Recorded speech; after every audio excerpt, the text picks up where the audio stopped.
Mon nom, c'est Dorothée Rowe, présidente directrice générale d'Audace au féminin, qui est un OBNL basé à Montréal et où notre mission est vraiment de mettre en lumière des femmes noires qui brillent dans le monde. Cet OBNL existe officiellement depuis 2018, mais tout a commencé avant toute chose avec la création du Salon international de la femme noire.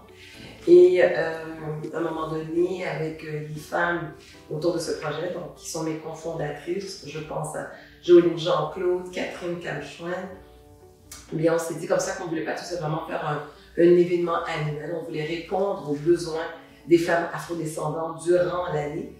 Alors c'est là que, tranquillement, pas vite, l'idée de créer un OBNL est venue. Et donc, c'est comme ça que Audace au féminin a pris naissance. Audace au féminin, d'ailleurs, je dois donner le crédit à une des... En fait, c'était la première personne qui m'avait contactée lorsque j'ai envoyé l'idée du Salon international de la femme noire. Il s'agit de Christelle Mokoko. Donc, c'est elle qui a donné l'idée de ce nom, Audace au féminin. Alors, avant que je me lance dans l'entrepreneuriat social, bien, les gens me connaissaient comme humoriste. Donc, je suis fière de dire que je suis la première femme noire, humoriste, francophone, au Québec et au Canada. Et donc, j'ai fait de l'humour pendant peut-être 6 ans. Et en 2018, j'avais signé avec la boîte de production Encore. Je faisais l'avant-première de Mario Jean. Et c'est là que j'ai ressenti cet appel vers justement les femmes des communautés noires. Donc, c'est là que j'ai mis une pause à ma carrière humoristique. Je dis bien une pause parce que, Inch'Allah, je souhaite bien retourner sur la scène, faire quelques blagues, bien que l'équipe avec qui je travaille ont le plaisir de goûter à quelques-uns à mon humour et parfois même à quelques sketchs. Mais ça reste entre nous dans l'équipe. Et donc c'est ça. Et puis j'aimais beaucoup ce que je faisais en tant qu'humoriste. C'est sûr que ça venait avec son lot de défis, mais il n'empêche que je me suis lancée dans cette carrière-là parce que j'avais analysé qu'il n'y avait pas de représentation de femmes noires. On venait de découvrir Nabila Ben Youssef, si je ne me trompe pas, une Tunisienne. Mais sinon, des gens parlaient qu'il y avait déjà peu de femmes dans l'humour québécois, mais encore plus des femmes racisées. Donc, je me suis dit que, pourquoi pas faire ce saut-là? Surtout qu'on me disait que j'avais un bon sens de l'humour, donc je l'ai fait. Et j'ai adoré cette période-là. Donc, c'est pour ça que je dis qu'un jour, je souhaite bien retourner sur la scène et terminer ce que j'ai commencé. Et avant cela, j'étais conseillère en ressources humaines dans l'industrie pharmaceutique, donc je travaillais pour une multinationale. Encore une fois, je croyais avoir trouvé l'amour de ma vie parce que j'adorais cet emploi-là. Je voyageais à travers le Québec, je représentais la plus grande division de l'entreprise, je faisais beaucoup de rencontres aussi. Donc, en fait, ce que je peux voir dans tout ce que j'ai fait dans ma vie, c'est que j'ai toujours été une personne très... j'aime l'être humain. Enfin, déjà là, c'est dans ma nature. Mais par contre, ce que je constatais, c'est que dans ces milieux, je sentais que je ne pouvais pas déployer mes ailes comme je souhaitais. Je volais en basse altitude. Pourquoi? Parce que je n'étais pas dans l'environnement propice.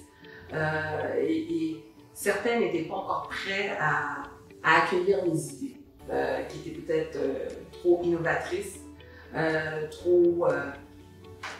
c'est ça, les gens, je pense qu'ils ont peur du changement. Et donc, avec le Salon international de la femme noire, avec Audace au féminin, c'est là que je sens que je suis à mon plein potentiel en tant que femme, en tant que mère, en tant que femme noire. J'arrive à voler à haute altitude avec une équipe qui comprend et qui embrasse aussi ma vision, mais qui est une vision collective. C'est pas une vision où je suis là pour mes intérêts personnels, c'est vraiment pas ça. D'ailleurs, toute personne qui travaille autour de l'audace féminin doit être là pour servir l'autre. Si on est là que pour ses intérêts personnels, vous n'êtes pas à la bonne place. Donc, c'est comme ça que l'audace féminin a pris son envol, continue. Et là, on vient tout juste de célébrer la 5e édition du Salon international de la femme noire. On a un programme de cohorte d'entrepreneurs. On a un programme de mentorat aussi qui est offert à des entrepreneurs et des professionnels. On vient tout juste de lancer la fondation ANENA, qui est le premier fonds de recherche sur le cancer du sein chez les femmes afrodescendantes. On a plusieurs autres projets qui s'en viennent. Qu'est-ce que les gens disent de moi? Écoutez, moi je me base un peu sur aussi ce que je vois, par exemple, sur les réseaux sociaux.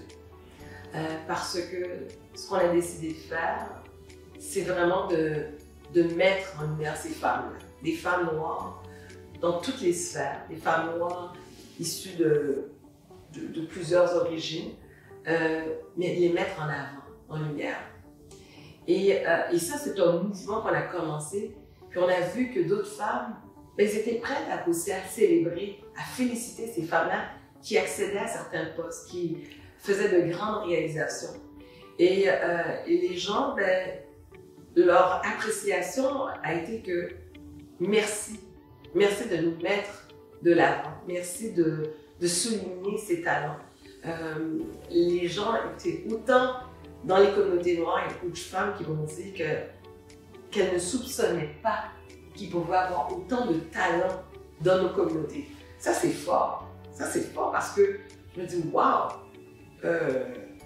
c'est l'image que d'autres gens ont créée de nous, en fait, cette narrative qui est fausse.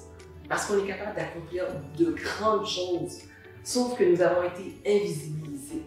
Donc, nous, ce qu'on fait, c'est qu'on les met de l'avant, on montre leur parcours, ce qu'elles ont réalisé. Je pense dernièrement une nomination qui peut sembler très simple de cette femme, Madame Philippot, son prénom ne me revient pas, mais qui est la directrice de la succursale de RBC à la place Ville-Marie.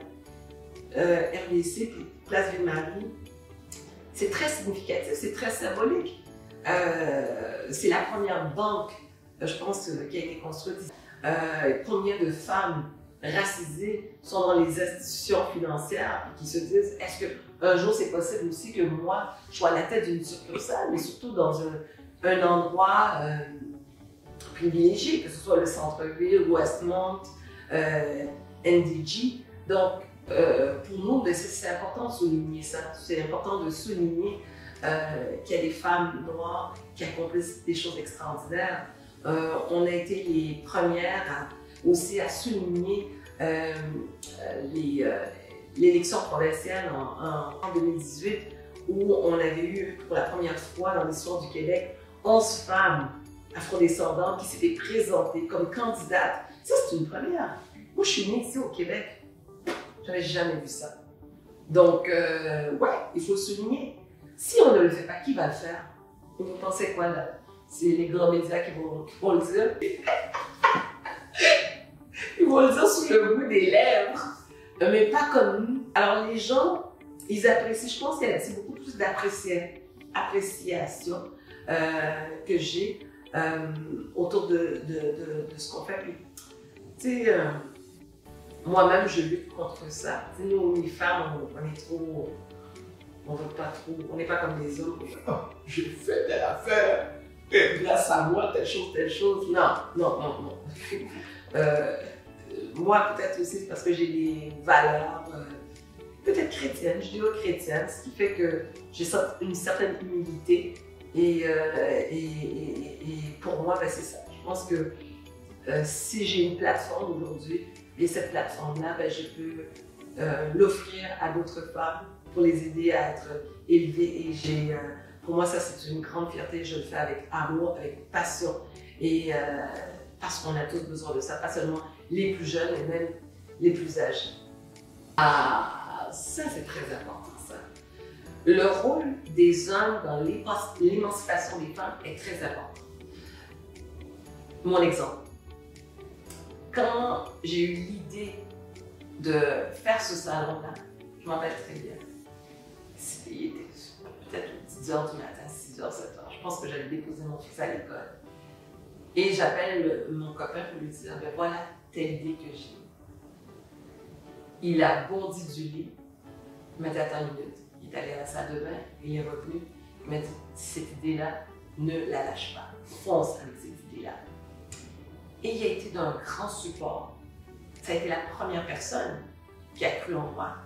Et même au sein de l'équipe, ben, tous les conjoints ou les époux des femmes qui travaillent sur le projet, parce qu'on s'entend, on se rencontre plusieurs fois, on se parle plusieurs fois dans la journée, on finit tard des fois les rencontres, mais tous nos hommes nous supportent et ils comprennent.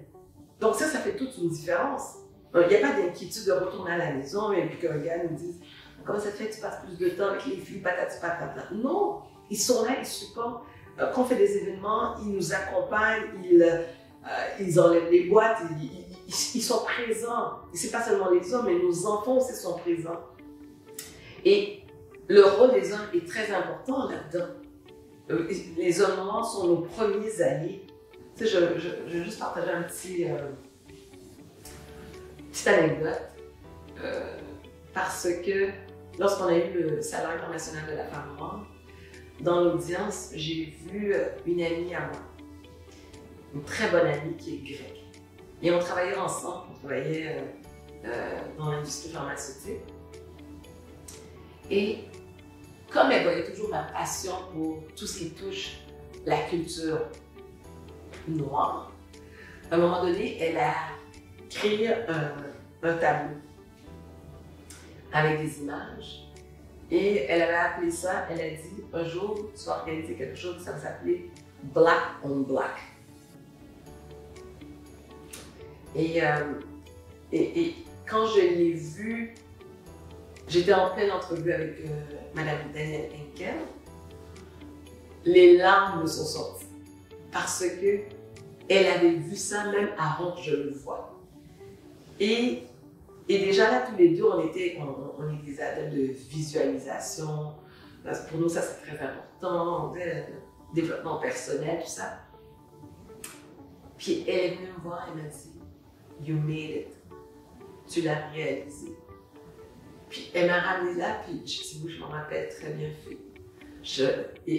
Bon, je pleurais, puis même avec toi, je lui ai dit de partir parce que j'avais des fossiles, donc tout tombait. Donc, mais cet apport-là, ce support-là est important aussi pour nous.